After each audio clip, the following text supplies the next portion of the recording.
Mga kapuso, na-delay ang pila ka motorista sa barangay Tuble, San Dionisio, Iloilo kahapon sang hapon.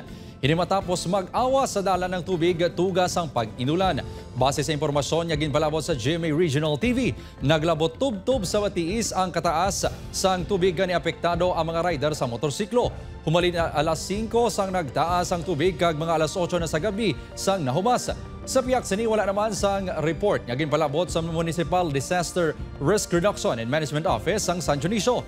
Nag-inulan kuno kahapon apang ang pagtaas ng tubig ang madasig nga nagakahubas.